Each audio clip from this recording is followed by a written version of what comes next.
Mark Warner, everybody! Welcome, Mark Warner, Mark Warner!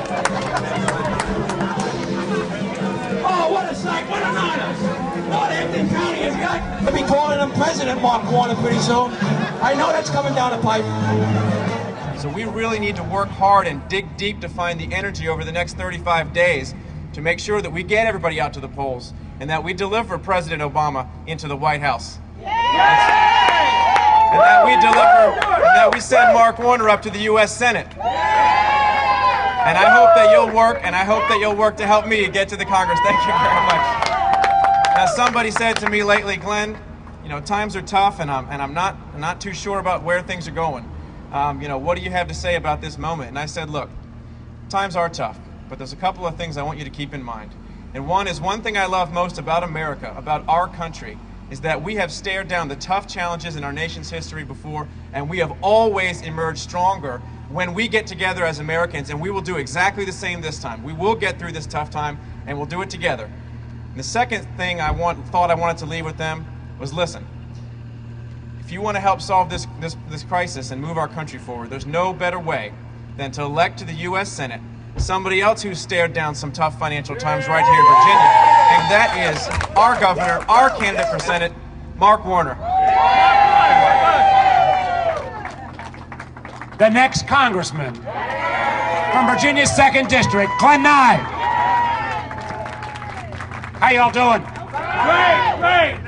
Thank you all for coming out to one of my favorite restaurants, not only on the shore, but one of my favorite restaurants all across Virginia, Stingray's.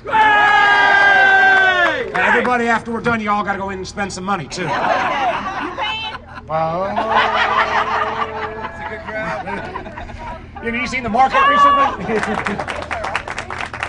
I mean, but my gosh, if there was ever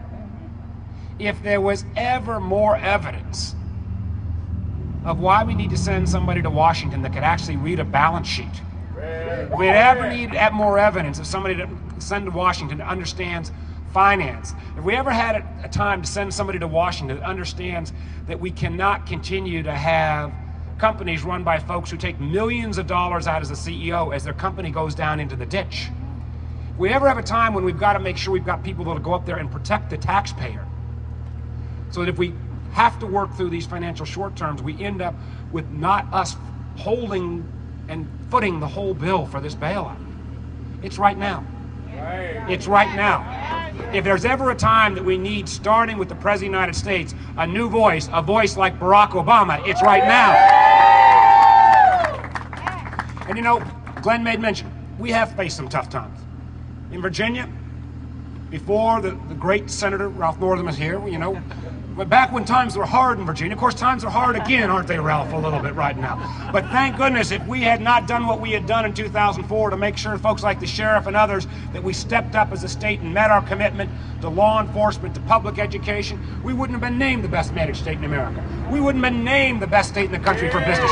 We wouldn't have been named the best state in the country for a lifetime of educational opportunity, because we got things done. You know, a lot of us here are Democrats, but at this moment in our country's history, if we don't have leaders that ask us to step up, not as Democrats or Republicans, but first and foremost as Americans, then we're not going to get the job done. And part of that commitment, young man, see that hat, is to make sure, regardless what we feel about the war in Iraq, that we honor our commitment to our veterans. Healthcare, educational benefits. And while, as Glenn mentioned, I want to just echo one thing. I'm getting hot. I can imagine what you guys. Of course, some of you all are in shore outfits. Where was that guy? I see some shore outfits over here. I got the politician outfit on. But you know, we got to have a plan. How do we compete in the global economy? How do we make sure that this wonderful piece of Virginia, the Eastern Shore, is maintained its unique character? And how do we make sure your young people have opportunities here so they don't have to move away to find a world-class job? We can make that happen. But it's going to take leaders who aren't afraid of the future. It's going to take leaders who realize it's not so much left versus right or even red versus blue, but future versus past. And we ought to be about the future. There's nothing this country can't accomplish if we call upon our greatest strength, which is us. So we got 35 days left. Do not take anything for granted. A couple of y'all have said, oh, I know you're going to get it, Governor. I know you're going to get it. Politics is full of times where people thought they were counting the votes before they were cast. So I am not taking anything for granted. I am going to pound this out for the next 35 days. And you know what drives me is not only what I could offer, but what a disaster the alternative would be. The gentleman who drove Virginia into the ditch. We'll need to rephrase that. The individual who drove Virginia into the ditch. That is the last thing Washington needs, is one more hardcore ideological partisan. And if we do well, and this campaign that Glenn is running, this is a campaign that 6 months ago was viewed as a long shot. I don't know if you've seen the recent poll. This race is now within the margin of error. This is going to be one of the surprise wins. And if we do our part for Glenn and for me, you know, won't be pretty special when on Tuesday night, hopefully not too late, it's actually the Commonwealth of Virginia that sends its 13 electoral votes for Barack Obama. A lot of work, a lot of challenges, but come January of 2009, this country's going to turn the page on this current crowd. We're going to be able to rally our nation, and let me assure you, my goal is to get Democrats and Republicans to actually work together. Because we've got to call upon everybody's good ideas and everybody's energy to get this country back on the right path. I thank you for all showing up here. I thank Stingrays for letting us come back again. I'm going to go in and at least spend a little bit of money here and greet some folks. Please do all you can the next 35 days. Let's take back this country. Thank you all. God bless you. Senator, thank you for coming. Sheriff, thank you for being here.